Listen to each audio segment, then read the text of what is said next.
जब market actually गिर रहा है तो इमोशन अच्छा नहीं है, बट उस समय प्राइस बहुत अच्छा मिलेगा आपको, डिस्काउंट रेट पे मिल जाएंगे, 10% 20% डिस्काउंट रेट पे मिल जाएगा आपको। हम लोग धीरे धीरे एडिक्ट हो जाते हैं, स्क्रीन छोड़ते ही नहीं है, दिन भर स्क्रीन के सामने बैठे हुए हैं, ओवर ट्रेडिंग किए जा रहे हैं, लॉस हो रहा है, कोई प्रॉब्लम नहीं है, फिर से पैसे डाले, फिर उसमें आगे इन्वेस्ट कर दिया। वो नहीं करना है। तो अगर आप शॉर्ट टर्म ट्रेडिंग कर रहे हो और वेरी शॉर्ट टर्म ट्रेडिंग कर रहे हो, इंट्राडे कर रहे हो, BTST कर रहे हो, ऑप्शन ट्रेड कर रहे हो, तो ये 90 मिनट रूल लगा लो अपने लाइफ। तो जो नेक्स्ट क्वेश्चन फिर आपके पास आएगा ना, वो क्वेश्चन आएगा कि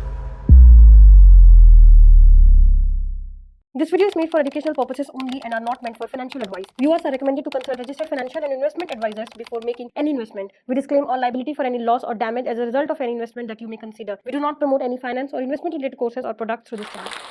नमस्कार दोस्तों, मेरा नाम कुणाल अम्बस्टा है और मैं रांची झारखंड को बिलोंग करता हूँ। मेरा जो लाइफ है ना, वो बहुत रोलर कोस्टर राइड नहीं रहा है in terms of stock market. कभी भी ऐसा नहीं हुआ है कि मैंने एक दिन में 20 करोड़ रुपए कमाए हों और एक दिन में 20 करोड़ रुपए गवा भी दिया, कभी नहीं हुआ है। मैंने जो भी अचीव किया अपने लाइफ में, वो अचीव किया है एक कंसिस्टेंट ग्रोथ और एक डिसेंट अमाउंट ऑफ मनी, जो मैं अपने नेक्स्ट जनरेशन को आराम से पास ऑन कर सकता हूँ। बट इसका मतलब ये बिल्कुल भी नहीं है कि मैंने कभी भी लॉस नहीं किया। देयर आर डेज जहाँ पे मैंने लाख 2 लाख रुपए लॉस किए हैं, एंड देयर आर डेज जहाँ 2 लाख 5 लाख रुपए कमाए भी। बट कभी भी ऐसा नहीं हुआ है कि पूरा का पूरा कैपिटल वाइप आउट हो गया, या तो मैं ये देख रहा हूँ कि मेरा पूरा अकाउंट खाली हो गया, या मैंने किसी से लोन ले लिया, या मुझे घर बेचना पड़ रहा है। ऐसा कभी नहीं होता। बट आजकल के समय में ना ये ट्रेंड हो गया है, ये ट्रेंड हो गया, ये फैशन हो गया है कि जब तक कैपिटल वाइप आउट नहीं हुआ है लाइफ में, तब तक एक सक्सेसफुल ट्रेडर नहीं बन सकते हो। क्यों? क्योंकि हमने वो जर्नी देखी है। हम लोग उस जर्नी को देखते हैं जहाँ पे कोई एक बंदा पूरा का पूरा कैपिटल लॉस कर लेता है और आज वो 40 करोड़ रुपए कमा रहा है। बट कितने परसेंट ऐसे लोग होंगे जो बाउंस बैक करेंगे? 1%, 2%, चलो बहुत पॉजिटिव हो जाते हैं 5%। 5% लोग प्रॉफिट करते हैं और बाकी के जो 95% लोग हैं ना, यही देख के एडवेंचर करने के लिए आते हैं और स्टॉक मार्केट में पूरा पैसा ज़ीरो करके चले जाते हैं। एंड ट्रस्ट में, उन्हें कोई नहीं कवर करता। कोई भी न्यूज़ चैनल, कोई भी मोटिवेशनल स्पीकर आप वैसे नहीं देखे होंगे कि मैं स्टॉक मार्केट में आया और मैंने क्या किया, मैंने पूरे के पूरे पैसे गँवा दिए और फिर मैं अपना लाइफ जी रहा हूँ। कोई उन्हें कवर नहीं करता।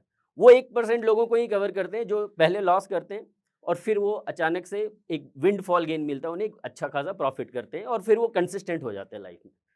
तो उनकी जर्नी में देखो 2 चीज़ें हुई होंगी, जैसा मुझे लगता है। एक तो ये हुआ होगा शायद कि जब जिस समय के बारे में वो बता रहे हैं ना, उस समय इतना अवेयरनेस नहीं था। आज से 5 साल 10 साल पहले के बारे में आप बात कर लो, ना यूट्यूब था, ना उतना अवेयरनेस था। तो उन्होंने जब लॉस किया होगा तो शायद उन्हें उतना नॉलेज नहीं होगा कि स्टार्टिंग कैसे करते हैं। फिर उन्होंने पढ़ाई की होगी and then they bounced back. But आज के डेट पे आपके पास इतने सारे रिसोर्सेज हैं, आपको उनकी जर्नी क्यों कॉपी करनी है? आपको ये चाहिए कि मैं एक कंसिस्टेंट प्रॉफिटेबल ट्रेडर बनूं और वहाँ से अपनी जर्नी को शुरू करूँ। सो जो पहला मंत्रा है मेरा कि take stock market as a business, ठीक है? That is the very first part. अब चलो, स्टॉक मार्केट को एक बिजनेस की तरह ले लिया, स्टार्टिंग कैसे करें? तो आज मैं आपको वो 4-5 वेरी वेरी इंपॉर्टेंट पॉइंट के बारे में बताना चाहता हूँ, जो मुझे लगता है शायद मैंने यूज़ किया अपने लाइफ में, और जो भी सक्सेस मैंने अचीव किया है, आप लोग भी अचीव कर पाओगे, ठीक है? लाखों का कमा सकते हो, करोड़ों कमा सकते हो। एक बार ट्राई करते हैं उसको फॉलो करने का। तो स्ट्रक्चर ऐसे रखते हैं कि पहले प्रॉब्लम के बारे में बात करेंगे, फिर उसके सॉल्यूशन के बारे में बात करेंगे, ठीक है? जो सबसे पहला प्रॉब्लम होता है स्टॉक मार्केट में अगर आप एंटर करते हो एज अ बिगिनर, और बिगिनर का मेरा डेफिनेशन थोड़ा अलग है। बिगिनर का ये मतलब नहीं है कि आपने स्टॉक मार्केट में 2 साल आप आए हो या 1 साल से ट्रेड कर रहे हो तो आप बोलो कि नहीं मैं बिगिनर नहीं हूँ, क्योंकि मैंने 1 साल तो स्पेंड कर ही दिया स्टॉक मार्केट में। मेरा बिगिनर का जो डेफिनेशन है, वो डेफिनेशन ये है कि अगर आप कंसिस्टेंटली कम से कम 1 साल या 2 साल पैसे बना रहे हो, तभी आप एक स्टॉक मार्केट में बिगिनर नहीं हो। तो शायद आप 5 साल से ट्रेड कर रहे होगे, बट अगर आप एक प्रॉफिटेबल ट्रेडर अभी तक नहीं हो, तो you are still a beginner for me. तो आज जो बात करेंगे, आज जो डिस्कशन करेंगे, तो शायद ये आपके लिए भी होगा, ठीक है? तो स्टार्ट करते हैं। जो पहला पॉइंट है कि जब हम लोग स्टॉक मार्केट में एंटर करते हैं तो सबसे बड़ा कन्फ्यूज़न ये होता है कि लोगों को ये नहीं पता होता है कि आप एक्चुअली स्टॉक मार्केट से चाहते क्या हो। आप स्टॉक मार्केट से वेल्थ क्रिएट करना चाहते हो, या तो आप स्टॉक मार्केट से सेकेंडरी इनकम जनरेट करना चाहते हो। थोड़ा कॉम्प्लेक्स हो गया, चलो उसको थोड़ा सिंप्लीफाई करते हैं। शॉर्ट टर्म ट्रेडर बनना चाहते हो या लॉन्ग टर्म इन्वेस्टर बनना चाहते हो? क्लियर है? ठीक है, थोड़ा सा एक लेवल और नेक्स्ट स्टेप पे जाते हैं। जब मैं वेल्थ क्रिएशन की बात कर रहा हूँ, तो वेल्थ क्रिएशन का मतलब है आप अपने लिए अर्न नहीं कर रहे हो, आप अपने चिल्ड्रन, आप अपने ग्रैंड चिल्ड्रन के लिए अर्न कर रहे हो। आपको इन्वेस्टेड रहना होगा 5 साल, 10 साल, 20 साल, और यहाँ पर जो आपको रिटर्न मिलेंगे वो विंड फॉल रिटर्न्स मिलेंगे। मतलब ऐसे रिटर्न मिलेंगे जहाँ पर आप 100%, 200, 500% नहीं, 1000, 2000, 5000% की बात कर रहे हो। और इसमें स्टॉक में एंटर करने का कोई टाइम नहीं होता, क्योंकि जब आप 2000% रिटर्न की बात कर रहे हो ना, तो कोई स्टॉक अगर 5 रुपया भाग जाता है या 10 रुपया भाग जाता है, उससे आपको कोई अंतर नहीं पड़ता। ठीक है, तो वो हो गया आपका लॉन्गर टर्म, जब आप लॉन्ग टर्म वेल्थ क्रिएशन की बात करो। जब आप शॉर्ट टर्म के बारे में बात करो, तो कैसे डिसाइड करोगे कि मैं एक्चुअली स्टॉक मार्केट में शॉर्ट टर्म करने आया हूँ? तो बहुत ही सिंपल रूल है। अगर आप अपने लिए पैसे कमाना चाह रहे हो, अगर आपका गोल ये है कि मैं एंड ऑफ द ईयर, अभी दिसंबर में गोवा जाना है मुझे, उसके लिए मुझे 30-40 हज़ार रुपये एक्स्ट्रा चाहिए, तो वो हो गया आपका शॉर्ट टर्म। अगर आप इसलिए प्लान कर रहे हो कि मुझे एक बाइक खरीदना है एंड ऑफ द ईयर, मुझे एक आईफ़ोन बाय करना है, that is where you are thinking कि मैं अपने से एक secondary source of income generate करता हूँ, जहाँ पे मुझे जो थोड़ी-सी लग्ज़रियस चीज़ मुझे चाहिए लाइफ़ में, या थोड़ा और एडवेंचर करना है, तो मैं उसको शॉर्ट टर्म ट्रेडिंग से जो एक्स्ट्रा पैसे कमाऊँगा, मैं उसके थ्रू उसे अचीव कर लूँगा। सो that is what is the very first part, और उसमें कोई राइट और रॉन्ग नहीं है। ऐसा नहीं है कि लॉन्ग टर्म बहुत अच्छा है और शॉर्ट टर्म खराब है। जो भी आपको अपना स्टाइल चूज़ करना है, आपका जो भी स्टाइल है, शॉर्ट टर्म हो या लॉन्ग टर्म हो, दोनों अच्छे हैं, कोई प्रॉब्लम नहीं है। द आइडिया इज़ कि सिंस आपकी साइकोलॉजी उस तरह से वर्क करती है, अगर आप ट्रेडर हो और आप इन्वेस्टर की तरह बिहेव करोगे ना, तो देयर इज़ अ प्रॉब्लम। और आप इन्वेस्टर हो और आप ट्रेडर की तरह बिहेव करोगे, देन ऑल्सो आप कभी भी पैसे नहीं बना पाओगे स्टॉक मार्केट में। तो सबसे पहला जो प्रॉब्लम है, उसको एड्रेस करते हैं हम लोग, कि पहले आप डिसाइड कीजिए कि आपको क्या करना है। ठीक है? अब यहाँ से आपके 2 पाथ हो जाते हैं। एक पाथ होता है जो कि आपका जाता है शॉर्ट टर्म की तरफ, और दूसरा पाथ जो है वो आपको जाता है लॉन्ग टर्म की तरफ। तो अभी हम लोग दोनों पे बात करेंगे एक-एक करके। सबसे पहले बात करते हैं, अगर आप लॉन्ग टर्म इन्वेस्टिंग आपने चूज़ किया, वेल्थ जनरेशन आपने चूज़ किया है अपने नेक्स्ट जनरेशन के लिए, अपने बच्चों के लिए, शायद उसके नेक्स्ट जनरेशन के लिए, तो वहाँ पर जो दूसरा प्रॉब्लम आपको आएगा, वो आएगा कि अब मैंने डिसाइड कर लिया मैं लॉन्ग टर्म इन्वेस्टर बनूंगा, अब आप स्टॉक को स्क्रीन कैसे करें? कैसे पता चलेगा कौन से स्टॉक में मुझे एंटर करना चाहिए, या कौन-कौन से स्टॉक मुझे अपने वॉच लिस्ट में रखना चाहिए? तो अगेन बहुत सिंपल से स्टार्ट करते हैं। आप सबसे पहले ये देखो कि आप दिन भर में अगर आप देखोगे ना, तो आप कम से कम 50 ऐसे स्टॉक होंगे जो आप डेली अपने लाइफ में कहीं न कहीं पर यूज़ करते हो। सिर्फ़ वो कॉमन सेंस अप्लाई करना, सिर्फ़ थोड़ा-सा एक उस एंगल से देखना, वो ईगल आई होनी चाहिए आपको। जैसे अभी मैं यहाँ गुड़गाँव में जब स्टूडियो में आ रहा था शूट करने के लिए, तो मोर देन बिल्डिंग्स मुझे वहाँ पे स्टॉक्स दिख रहे थे कि कौन-कौन से स्टॉक्स हो सकते हैं, राइट? तो ग्रेजुअली आपका माइंडसेट वैसा हो जाएगा। तो स्टार्ट करो अपनी डे की जर्नी। सुबह में उठते हैं, सबसे पहले हम लोग क्या करते हैं? ब्रश, ठीक है। अब ब्रश किया तो आप क्या करोगे? आप एक टूथपेस्ट यूज़ करोगे, बट टूथपेस्ट कोई नहीं बोलता, हम लोग बोलते हैं कोलगेट। हम लोग सर्फ़ बोलते हैं, हम लोग वॉशिंग पाउडर तो बोलते ही नहीं है, राइट? सो एक सिनोनिम बन गया है। एक stock, I am not recommending, मैं अभी जो भी स्टॉक के एग्ज़ाम्पल लूँगा, वो मेरा रिकमेंडेशन नहीं है। But at the same time मैं ये बताना चाह रहा हूँ कि डेली लाइफ़ में हम लोग कैसे, किस तरह से स्टॉक को स्क्रीन कर सकते हैं। तो ठीक है, फर्स्ट पार्ट हो गया। सेकंड पार्ट हो गया, चलो अभी हमें ऑफ़िस जाना है, कॉलेज जाना है, तो हमें कम्यूट के लिए हम लोग क्या यूज़ करते हैं? टू व्हीलर और फोर व्हीलर। अब टू व्हीलर यूज़ करते हैं तो Hero Honda, four wheeler use करते हो तो Maruti. Definitely there are more, मैं 1-2 का ही एग्ज़ाम्पल दे रहा हूँ। That is the second part. फिर ऑफ़िस में जाते हैं, दोस्तों के साथ लंच करते हैं, पिज़्ज़ा ऑर्डर करते हैं, जुबिलेंट फूड। अभी दिल्ली में हूँ, बहुत गर्मी है यहाँ पर, एसी, फ़ैन की बिक्री डेफिनिटली बढ़ी होगी, वोल्टास, हैवेल्स तरह के स्टॉक्स। तो अब देखो, अभी मैंने सिर्फ 3-4 एग्ज़ाम्पल लिए। अगर मैं टोटल जोड़ना चाहूँ तो there are 1000 different example that you use every single day.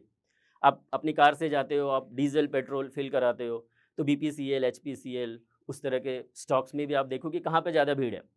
वो लोगों का प्राइस किस तरह से बढ़ रहा है, अगर गवर्नमेंट ने पेट्रोल डीजल की प्राइस 2 रुपए बढ़ा दिए तो उसके बिजनेस को क्या इम्पैक्ट होगा, वो सोच के स्टार्ट करते हैं। तो वो हो गया हमारा स्क्रीनर, ठीक है। तो और अदरवाइज डेफिनेटली आपके पास बहुत सारे एडवांस स्क्रीनर भी होंगे, मैं बहुत बहुत बेसिक की बात कर रहा हूँ, शुरुआत की बात कर रहा हूँ, राइट। अब हम लोग आ जाते हैं कि जब हमारे पास 10 स्टॉक हो गए, अब उन 10 स्टॉक में मुझे किस स्टॉक में इन्वेस्ट करना है, यहाँ पर आता है आपका फंडामेंटल एनालिसिस का गेम। क्योंकि अगर हम लोग लॉन्ग टर्म की बात कर रहे हैं तो हमें फंडामेंटल एनालिसिस करना होगा, और जब शॉर्ट टर्म की बात करेंगे तो टेक्निकल एनालिसिस का बात करना होगा। फंडामेंटल एनालिसिस का क्या मतलब होता है, आप कंपनी के बारे में स्टडी करते हो, आप ये रीड करते हो कि ये कंपनी का फ्यूचर आउटलुक क्या है, इस कंपनी का मैनेजमेंट कैसा है, ये कंपनी अपना रिवेन्यू साल दर साल बढ़ा रही है कि नहीं बढ़ा रही है, ये कंपनी प्रॉफिट जनरेट कर पा रही है कि नहीं कर पा रही है। उसके बाद आप ये देखेंगे कि इसका फ्यूचर आउटलुक कुछ है कि नहीं है। एज्यूम करो ईवी अभी is the buzzword, right, everybody is talking about EVs. कोई वैसा कंपनी जो ये डिसाइड करता है कि मैं सिर्फ डीजल और पेट्रोल की कार बनाऊंगा, मैं ईवी स्पेस में नहीं उतरूंगा, may not be a good stock for you. Because शायद आज से 5 साल 10 साल के बाद कोई भी उसके प्रोडक्ट को बाय नहीं करेगा और वो कंपनी आगे सक्सीड नहीं करेगी। But stocks like Tata motor, again not a recommendation, but EV space में they are actually the leaders, और वही फ्यूचर है। तो may be a good stock for you to look at, right. इस तरह से स्टार्ट करते हैं, और भी बहुत सारे मल्टीपल रेशियोज आपको देखने होंगे, आपको देखना होगा कि उसका पी किस तरह से चल रहा है। मैं बहुत ज़्यादा जार्गन वर्ड यूज़ नहीं करना चाह रहा हूँ, बट द आइडिया इज़ कि यहाँ पर आपको थोड़ा सा स्टडी करना पड़ेगा। सो that is the third part. तो अभी हमने क्या क्या किया है, हमने ये डिसाइड किया है कि हम लोग स्टॉक मार्केट में आएंगे, हमें क्या करना है, शॉर्ट टर्म लॉन्ग टर्म करना है। अगर हमने लॉन्ग टर्म चूज़ किया तो सबसे पहले स्टॉक को स्क्रीन कैसे करेंगे, उसके बाद का नेक्स्ट स्टेप होगा कि डिसाइड करें कैसे करेंगे कि ये 10 स्टॉक में से कौन से 2 स्टॉक मुझे बाय करने हैं। And then comes the next part, कितने पैसे उसमें डालने हैं, कितना रिस्क लेना चाहिए। ये क्वेश्चन जब मैं वेबिनार करता हूँ, and I have a very good data point, कम से कम 2-2.5 लाख लोग मेरे वेबिनार को अटेंड कर चुके होंगे ऑलरेडी। और ये बहुत ही कॉमन क्वेश्चन है कि सर कितना रिस्क लें। और ये जो क्वेश्चन है ना, बहुत सब्जेक्टिव है, मेरे पास उसका कोई डायरेक्ट आंसर है नहीं। क्योंकि शायद मेरे लिए 10% रिस्क लेना इज़ एब्सोल्युटली फाइन, बट आपके लिए वो 5% हो सकता है, या आपके लिए वो 20% भी हो सकता है। जो हीरो ज़ीरो ट्रेड करने के लिए आते हैं मार्केट में, उनके लिए 100% भी हो सकता है। क्या ही होगा, आज 20,000 डाल दिया, वाइप आउट हो गया कैपिटल, कल फिर से उसमें पैसे इन्फ्यूज़ कर दूँगा। तो रिस्क का डेफिनेशन सबका अलग है। बट एक जेनरिक अगर रिस्क का आपको डेफिनेशन दूँ ना, तो उतने पैसे स्टॉक मार्केट में आप डालिए, जितना डालने से आपको रात में नींद आ जाए। अगर आपको रात में अच्छे से नींद आ रही है ना, ये टेंशन नहीं है कि मेरा पोजीशन ओपन है, एक बार देख लेता हूँ कि डाउ जोन्स कहाँ पर है, राइट? सुबह-सुबह उठा, सबसे पहले देखा कि गिफ्ट निफ्टी गैप अप बोल रहा है या गैप डाउन बोल रहा है। आप अपने रिस्क एपेटाइट से बहुत ज़्यादा इन्वेस्ट कर चुके हो या ट्रेड कर रहे हो, आपको तुरंत में समझ जाना चाहिए कि आपको अपना पोजीशन साइज़िंग को कट करना है वहाँ पर। तो ये सबसे पहला है, सिंपल रूल। अगर रात में नींद आ रही है, बार-बार मोबाइल नहीं देख रहे हैं, यूएस मार्केट कैसा चल रहा है, सुबह में गिफ्ट निफ्टी कैसा चल रहा है एंड ऑल दैट, आप लिमिटेड रिस्क ले रहे हो and you can continue with that. So that is the fourth part. अब आपने ये डिसाइड कर लिया, चलो इतना अमाउंट मेरे लिए अच्छा है, मैं इतना अमाउंट से इन्वेस्ट करूँगा। तो जो नेक्स्ट क्वेश्चन फिर आपके पास आएगा ना, वो क्वेश्चन आएगा कि लमसम इन्वेस्टिंग करूँ या धीरे-धीरे इन्वेस्टिंग करूँ? लमसम का क्या मतलब है? एक ही बार में मेरे को लगता है इस साल मैं 1 लाख रुपए इन्वेस्ट करना चाहता हूँ शेयर मार्केट में, एक ही बार में सारा इन्वेस्ट कर दिया। That is the first part. दूसरा होता है एसआईपी बोलते हैं उसे, सिस्टमैटिक इन्वेस्टमेंट, राइट? तो यहाँ पर क्या होता है, आप ग्रेजुअली हर मंथ कुछ ना कुछ अमाउंट डिप्लॉय करते हो। तो यहाँ पर एक स्ट्रैटेजी मैं आपको बताता हूँ, शायद वो आपको निफ्टी से 3-4% का अल्फा दे सकता है, ठीक है? तो वहाँ, और अल्फा का क्या मतलब, अगर निफ्टी 12% दे रही है, तो वो 15-16-18-20% टाइप्स आपको दे सकता है, ठीक है? और अगर आपको 18-20% का रिटर्न पर साल अगर मिल रहा है, इसका मतलब है कि 4 साल में आप पैसे को डबल कर लेते हो। 1 लाख रुपए से शुरू कर रहे हो, तो 4 साल के बाद वो 2 लाख हो जाएगा, फिर अगला 4 साल के बाद वो 4 लाख हो जाएगा, उसके 4 लाख के बाद वो 8 लाख हो जाएगा, फिर वो 16 लाख हो जाएगा, फिर वो 32 लाख हो जाएगा। इस तरह से मूव होता है, that is the power of compounding बोलते हैं उसको। People call it the 8th wonder of the world. जाके आप सर्च कीजिए यूट्यूब पे, power of compounding, you will get बहुत सारे यूट्यूब वीडियोज़ मिलेंगे आपको, आप प्लीज़ जाके उसे चेक कीजिए, ठीक है?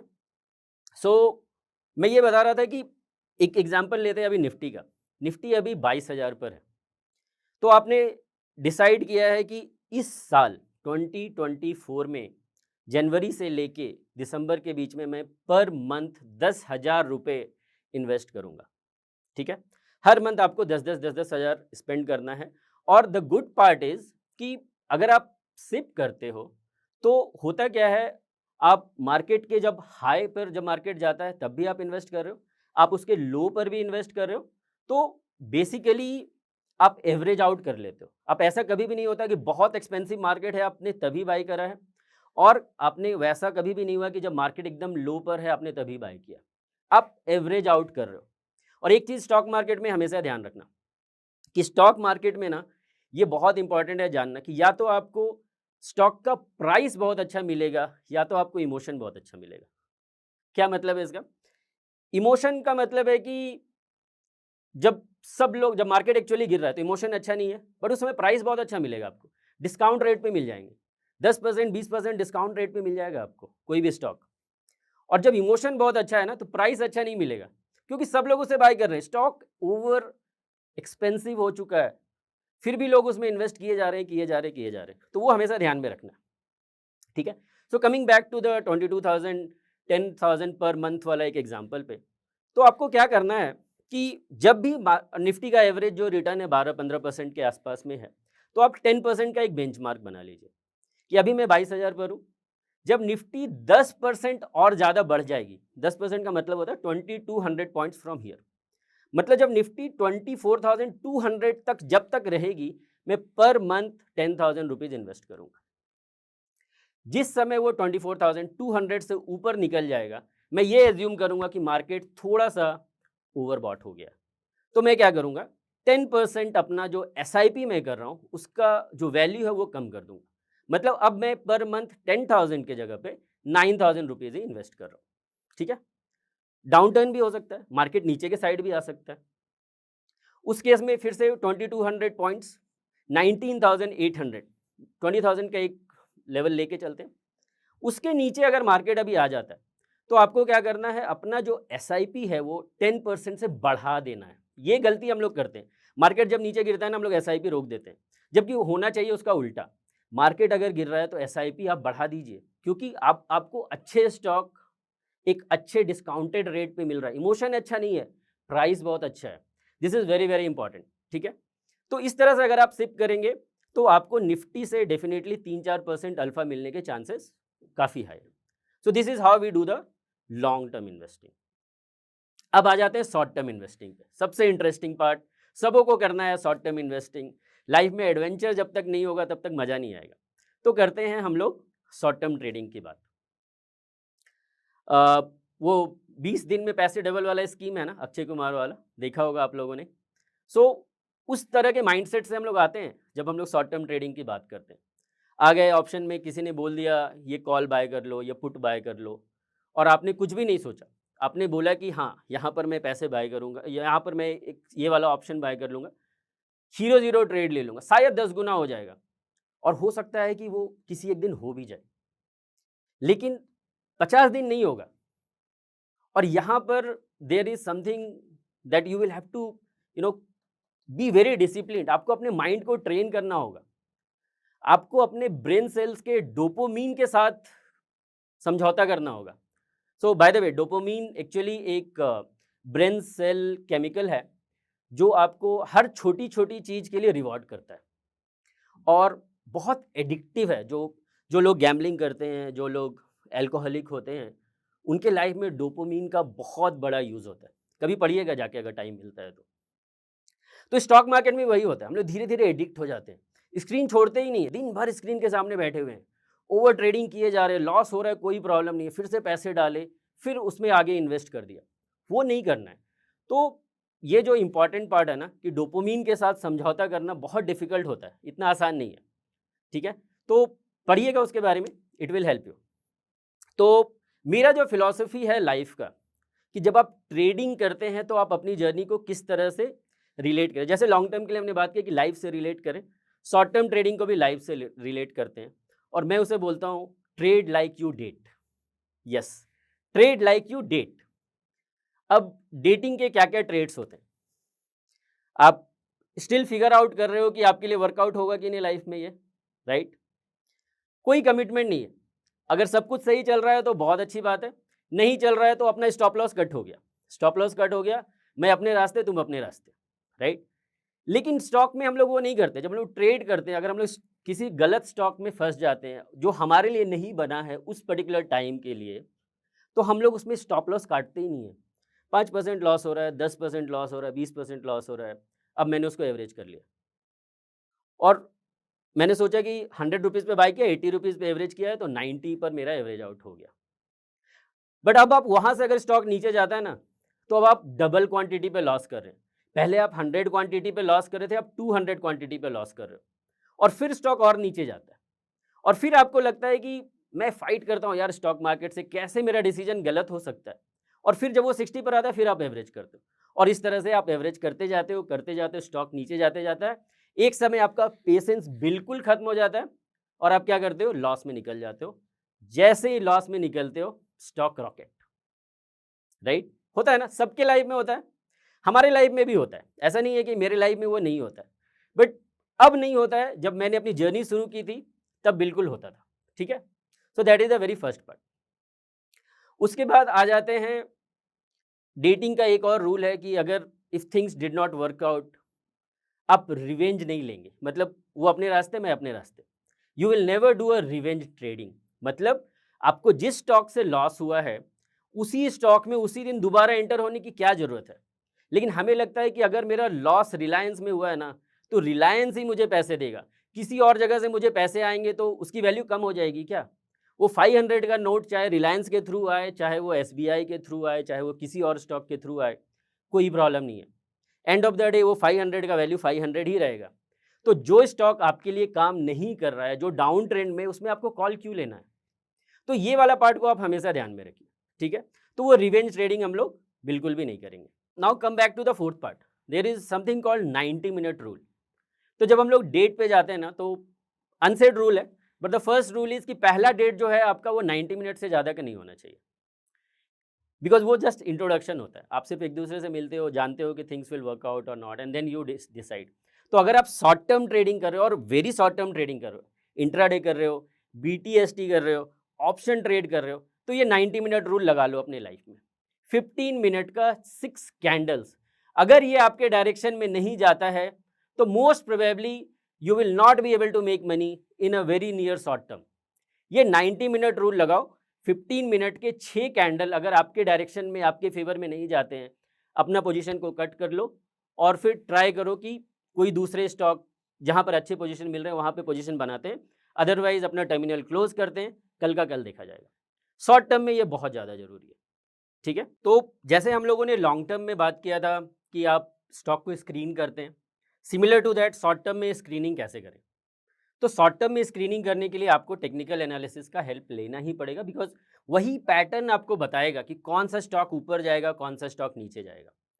तो बहुत सारे आप अलग अलग स्क्रीनर बना सकते हो, बहुत सारे इंडिकेटर्स यूज़ कर सकते हो, बट आज का हमारा टॉपिक है, थोड़ा सिंप्लीफाइड करके प्लान करते हैं। तो यहाँ पर 20 ईएमए की मैं बात कर रहा हूँ कि कोई भी स्टॉक 20 ईएमए के ऊपर, और मैं ईएमए के बारे में भी बताऊंगा, कोई भी स्टॉक अगर 20 ईएमए के ऊपर है तो वो एक अच्छा कैंडिडेट है आपके लिए, जिसको आप अपने वॉच लिस्ट में रख सकते हो। अब ये 20 ईएमए होता क्या है? So EMA is exponential moving average. Average तो सबको पता है किस तरह से मैथमेटिकल कैलकुलेशन से एवरेज निकालते हैं।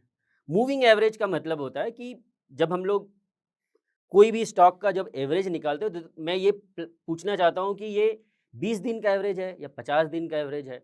तो जितने नंबर ऑफ कैंडल्स हम लोग चूज करते हैं वो डिसाइड करता है कि वो आपको किस क्या वैल्यू देता है। And then there is something called exponential. तो बेसिकली थोड़ा सा मूविंग एवरेज के बारे में पहले बात कर लेते हैं। मूविंग एवरेज दो तरह की होती है मेनली, एक होता है सिंपल मूविंग एवरेज और दूसरा होता है exponential moving average. Simple moving average का मतलब होता है सिंपल मैथ्स, 1+2+3 डिवाइडेड बाय 3, जो भी नंबर अगर आ जाता है, this is a simple moving average. And there is something called exponential moving average. इसमें क्या होता है, जो लेटेस्ट कैंडल होता है उसको सबसे ज़्यादा वेटेज मिलता है। और आप देखो शॉर्ट टर्म प्लान कर रहे हो, राइट? अगर आप शॉर्ट टर्म प्लान कर रहे हो तो आपको जो नियरेस्ट है, जो कल के डेट पे हुआ है मेरे लिए वो सबसे ज़्यादा इंपॉर्टेंट है। परसों क्या हुआ था वो इंपॉर्टेंट है, लेकिन कल से कम है, क्योंकि आप सेंटिमेंट बेस्ड ट्रेडिंग कर रहे हो, राइट? तो हम लोग ईएमए यूज़ करते हैं शॉर्ट टर्म के लिए। जब हम लोग लॉन्ग टर्म प्लान करते हैं तो हम लोग सिंपल मूविंग एवरेज यूज़ करते हैं, बट शॉर्ट टर्म के लिए ईएमए। और ईएमए में मैंने आपको एक नंबर बताया, ईएमए 20। कोई स्टॉक 20 ईएमए के अगर ऊपर हो तो this is a good candidate. अब 20 क्यों, 23 क्यों नहीं, 27 क्यों नहीं, 40 क्यों नहीं? तो 20 का एक बेसिक रूल इस तरह से आप समझ सकते हैं, just for the sake of clarity and समझने के लिए। टोटल आप महीने में देखो 30 दिन होते हैं, सैटरडे संडे मार्केट बंद रहता है, एक आध दिन छुट्टी हो जाती है। तो ऑन एन एवरेज ये 20 कैंडल जो है ना, ये आपको पूरे मंथ का एक सेंटिमेंट बता देंगे। तो कोई भी स्टॉक का प्राइस अपने पूरे मंथ के एवरेज सेंटीमेंट से ऊपर है, मतलब कि वो स्टॉक जो है वो एक अच्छे रनअप में है और नियर टर्म में उसके ऊपर जाने की प्रोबेबिलिटी ज़्यादा है। And again it follows the Newton's law of motion, जहाँ पर क्या होता है, कोई भी ऑब्जेक्ट अपने उसी स्टेट में बना रहता है जब तक कोई एक्सटर्नल फोर्स उसे इन्फ्लुएंस नहीं करता है। मतलब अगर वो अपसाइड वाले डायरेक्शन में, अपवर्ड डायरेक्शन में, तो वो तब तक अपवर्ड डायरेक्शन में चलता रहेगा जब तक कोई एक्सटर्नल फोर्स, अब एक्सटर्नल फोर्स कुछ भी हो सकता है, मार्केट सेंटीमेंट चेंज हो सकता है, उसका रिजल्ट खराब आ सकता है, प्रॉफिट बुकिंग हो सकती है, जो भी हो जाए, जब तक वो नहीं होता है तब तक वो स्टॉक अपने डायरेक्शन में चला जाता है। एंड यहाँ पर एक प्रॉब्लम है कि कभी भी स्टॉक में ये चैलेंज नहीं करना चाहिए कि ये स्टॉक बहुत ऊपर चला गया और कितना ऊपर जाएगा, कोई लिमिट नहीं है। देयर आर स्टॉक्स अभी लास्ट के 2-3 साल में, राइट, 200 रुपये से 2000, 3000, 4000 रुपये भी हो गए। तो अगर आपको लगता है कि 200 रुपये वाले स्टॉक 400 हो गया और आप सिर्फ इसलिए उसे सेल कर देते हो कि कितना ऊपर जाएगा, तो आप बहुत बड़ा अपॉर्चुनिटी मिस भी कर सकते हो। तो आपको क्या करना है, आपको वेट करना है सिग्नल का। स्टॉक खुद ही बताएगा कि अब मैं गिरने वाला हूं, आपको सिर्फ वो रीड करना आना चाहिए। और जिस समय आपने वो रीड कर लिया, स्काई इज द लिमिट, वहां से आपकी प्रॉफिटेबल जर्नी शुरू हो जाएगी। ठीक है, तो बहुत बेसिक में मैंने ये समझा दिया कि आप स्टॉक को बेसिक लेवल पे कैसे स्क्रीनिंग करें। अब आ जाता है नेक्स्ट पार्ट कि मैंने 10-20 स्टॉक का एक वॉच लिस्ट बना लिया है, किस में इन्वेस्ट करो। अगर आप बाय साइड ट्रेडर हो, अगर आप बाइंग करते हो, मोस्टली कॉल बाय करते हो, स्टॉक बाय करते हो, तो आपको ये हमेशा ध्यान में रखना है कि वैसे स्टॉक में इन्वेस्ट करना है जो मोमेंटम में हो। अब मोमेंटम को कैसे डिफाइन करेंगे, मतलब वो स्टॉक हर दिन या हर वीक कुछ ना कुछ धीरे धीरे ऊपर की तरफ जा रहा है। एंड और उसमें बहुत सारे चार्ट पैटर्न आपको रीड करने पड़ेंगे, आपको कैंडल स्टिक पैटर्न के बारे में समझना होगा कि डोजी क्या होता है, आपको ये समझना होगा कि मारू बोजू क्या होता है। टेक्निकल टर्म है, अभी मैं एक्सप्लेन नहीं कर पाऊंगा आपको, बट वो आपको जानना पड़ेगा। वो जो रेड और ग्रीन कलर की कैंडल होती है, वो कैंडल जो बनती है वो सेंटिमेंट के हिसाब से बनती है। अगर एक ग्रीन बार फुल मारू बोजू बनता है तो उसका ये मतलब होता है कि स्टॉक जहां पर खुला और जहां पर बंद हुआ ड्यूरिंग द डे, एक बार भी लोगों के मन में ये डाउट नहीं था कि वो स्टॉक का प्राइस नीचे जाना चाहिए था। Sentiment through out the day positive था, डे हाई पर बंद हुआ वो। Very important indicator, right? तो वो ध्यान में रखना है हमें। हमें चार्ट पैटर्न एनालाइज करना है, हमें ये देखना है कि कहीं ये इन्वर्टेड हेड एंड शोल्डर तो नहीं बना रहा है, कहीं ये फ्लैग पैटर्न तो नहीं बना रहा है। बहुत सारे पैटर्न होते हैं जो आपको पढ़ना पड़ेगा और यहाँ पे टाइम स्पेंड करना पड़ेगा। And again taking you back to the same thing, जो एसेट क्लास आपको 20, 25, 30% का रिटर्न दे रहा है वो आपका बिजनेस है और उसके लिए आपको मेहनत करना पड़ेगा, आपको पढ़ना पड़ेगा, टाइम देना पड़ेगा। ठीक है, so that is the second or rather the third part. The fourth part is still the same year, risk. कितना रिस्क आप ले सकते हो, इतना ही पोजीशन क्रिएट करके रखो कि रात में नींद आ जाए, सिंपल है। उससे ज़्यादा रिस्क का और कोई डेफिनेशन नहीं हो सकता है। कितने पैसे डिप्लॉय कर सकते हो, मुझे नहीं लगता है कि मेरे पास उससे ज़्यादा बड़ा एक डेफिनेशन है। ठीक है, तो अब आपने ये भी चूज कर लिया कि कितने पैसे इन्वेस्ट करने हैं। अब एक चीज जो है ना, जो लॉन्ग टर्म और शॉर्ट टर्म में डिफरेंस है, इज शॉर्ट टर्म में साइकोलॉजी बहुत बड़ा इंपॉर्टेंट पार्ट प्ले करता है। जो ट्रेडिंग साइकोलॉजी की बात करते हैं, जैसे मैंने बताया था, किसी के लिए 5% रिस्क ज़्यादा है, किसी के लिए 10, किसी के लिए 20। और बहुत सारे ऐसे ट्रेडर होते हैं ना, उन्हें पता होता है कि क्या मिस्टेक करें। सर मैं ओवर ट्रेडिंग कर लेता हूँ। ओके, आपको पता है कि आप ओवर ट्रेडिंग कर रहे हो, तो फिर क्यों ही ओवर ट्रेडिंग कर रहे हो? सर मैं अपना पोजीशन साइज़ मैनेज नहीं कर पाता हूँ, मैं बार-बार एवरेज कर लेता हूँ। आपको बिल्कुल पता है कि क्या प्रॉब्लम है। So there was a gentleman वो बार-बार हमारे पास आते थे, हर 1 महीने 2 महीने पे और हम लोग उन्हें कुछ हेल्प करते थे, कुछ गाइडलाइन बताते थे कि 2-4 चीज़ें कर लो, आप अपना एक ट्रेडिंग जर्नल बना लो। सो ट्रेडिंग जर्नल का क्या मतलब होता है?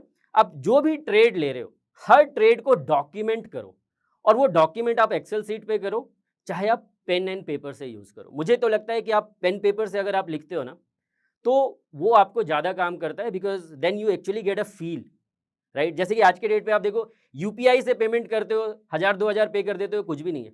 कैश काउंट करके देखो, 2000 100-100 के नोट 20 नोट अगर काउंट करोगे ना तो लगेगा ओह माय गॉड! 2000 रुपए से दे रहे हैं।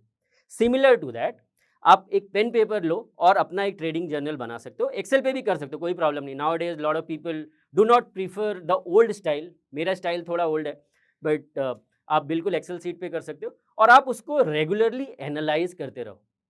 अगर अच्छा हुआ, तो क्या अच्छा हुआ? क्यों मैंने पैसे कमा लिए? फ्लूक तो नहीं था। ऐसा तो नहीं था कि लिया और ऑल ऑफ अ सडन अचानक से कुछ न्यूज़ आ गई और मुझे पैसे मिल गए। देन आपको प्रॉफ़िट हुआ होगा, राइट? आप प्रॉफ़िटेबल होंगे उस ट्रेड में, but actually that is not the right trade क्योंकि आपने अगर गलत सेटअप पे एंटर किया था, फिर भी आपने पैसे बना लिए। तो आपको ये लिखना है कि आज मैंने गलती से पैसे कमा लिए, अच्छी बात है, कमा लिए, बहुत खुशी की बात है।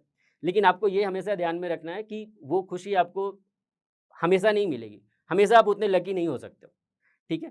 दूसरा आप वो एनालाइज़ करें कि कहाँ पर गलती हुई और ट्राई करें एक पैटर्न फाइंड करने का कि आप बार-बार क्या गलती करते हो। इज़ इट आप ब्रेकआउट होने से पहले ही स्टॉक को बाय कर लेते हो? आपको ये लगता है कि मैं ₹100 के ऊपर क्यों बाय करूँ? अभी 98 पर मिल रहा है। कोई किसी ने रिकमेंड कर दिया टीवी पर, टेलीग्राम चैनल पे या कहीं भी कि ये स्टॉक मुझे लग रहा है कि ₹100 से ऊपर जब जाएगा तो काफ़ी अच्छा रन अप देगा।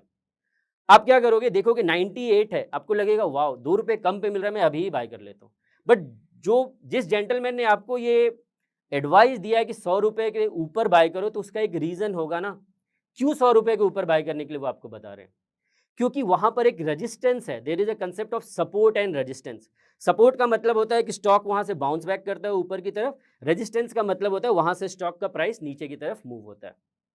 तो अगर आप 98 पे बाय करते हैं, there are very high chance कि स्टॉक वहाँ से पलट जाए।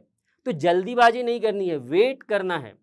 Waiting is the game. आप वेट करेंगे और अगर सही टाइम पर इन्वेस्ट करेंगे ना, शॉर्ट टर्म में बहुत पैसे बन सकते हैं, ठीक है? So that is very, very important for you guys to understand, ठीक है? तो मैं आ जाता हूँ उस एग्ज़ाम्पल पे, the gentleman who was coming again and again and मैंने उन्हें बताया कि आप ट्रेडिंग जर्नल बना लो, फिर वो बताया आप एवरेज आउट करते हो तो उसका एक एनालिसिस कर लो। बट वही होता है कि हम लोग सब कुछ जानते हुए भी ना गलती करते हैं। ये एक पैटर्न है, ये एक हैबिट है, बहुत डिफ़िकल्ट है। ये एक it is like a alcoholic habit, it is like a habit of smoking. पता है आपको कि सिगरेट पीने से कैंसर होता है, फिर भी हम लोग सिगरेट पीते हैं जाके, right? That is what is the problem. तो वो प्रॉब्लम कैसे सॉल्व होगा? डिफ़िकल्ट है बट बहुत डिसिप्लिन चाहिए, बहुत मेहनत करनी पड़ेगी आपको। तो वो जेंटलमैन बार-बार मेरे पास आ रहे थे। तो मैंने बोला कि उसके बाद एक्चुअली मेरे पास आइडिया खत्म हो गए थे। मैं उन्हें अब क्या बताऊँ? सब कुछ मैंने बता दिया, फिर भी वो same mistake again and again repeatedly past 6, 7, 8 महीने से कर रहे हैं। तो मैंने उन्हें बताया कि अब देखो आपके पास लाइफ़ में एक ही चारा है एंड दैट इज़ व्हाट वही आपकी ट्रेडिंग साइकोलॉजी सही कर सकती है। और आपको पता है वो सजेशन क्या है? मैंने बोला कि आज से जो भी ट्रेड लोगे उसका जो पीएनएल है, शाम में जाके अपनी वाइफ़ को दिखा देना। अगर आप शाम में अपनी वाइफ़ को जाके दिखा देते हो या अपने पेरेंट्स को जाके दिखा देते हो, अपने बॉयफ्रेंड गर्लफ्रेंड को जाके दिखा देते हो, तो ट्रेडिंग साइकोलॉजी नेक्स्ट डे सही हो जाएगी। क्योंकि आपको लगेगा अभी आपको लगता है कि सिर्फ़ आप अपना पीएनएल सिर्फ़ आप जब देखते हो ना तो लगता है ठीक है क्या ही हो जाएगा, बट वो डर हमेशा बना रहता है कोई और मेरा पीएनएल देखेगा ना, तो it is a big mistake. और जब तक आप किसी का हेल्प नहीं लेंगे, जब तक आप किसी को दिखाएँगे नहीं, जब तक आप किसी को बताएँगे नहीं, ये प्रॉब्लम चलता रहेगा। तो even though it may sound very funny but good part is कि आप अपना पीएनएल शेयर करें, जिसके साथ भी हो, मम्मी-पापा के साथ शेयर करें, अपने फ्रेंड्स के साथ शेयर करें। बिकॉज़ तब आप में वो सेंस ऑफ रिस्पॉन्सिबिलिटी आएगी। कोई आपको गाइड कर पाएगा, कोई आपको हेल्प कर पाएगा। ये बहुत इंपॉर्टेंट पार्ट है, ठीक है? सो ये जो अभी हमने डिस्कशन किया पिछले 5-10 मिनट में, यही वो core basic obviously there is more to it but ये कोर बेसिक है जिसने मुझे लाइफ़ में एक एंटरप्रेन्योर बनाया, एक फुल टाइम ट्रेडर बनाया। और डेफ़िनेटली मैंने बहुत सारे टेक्निकल वर्ड्स यूज़ किए, बहुत सारे बहुत सारी चीज़ों पर बात करी और शायद मैं बहुत डिटेल में एक्सप्लेन नहीं कर पाया because of the time crunch. But अगर आपके कुछ क्वेरीज़ हों, कुछ क्वेश्चन हो, आप बिल्कुल यहाँ पर जॉश टॉक्स पर जाएँ और वहाँ पर आप कमेंट करें और जितना भी मुझे समय मिलेगा उसके हिसाब से मैं बिल्कुल वहाँ पे ट्राई करूँगा आपको रिस्पॉन्ड करने का, हेल्प करने का। That is a promise from my side. इसलिए मैं थैंक्स बोलना चाहूँगा जॉश टॉक्स का।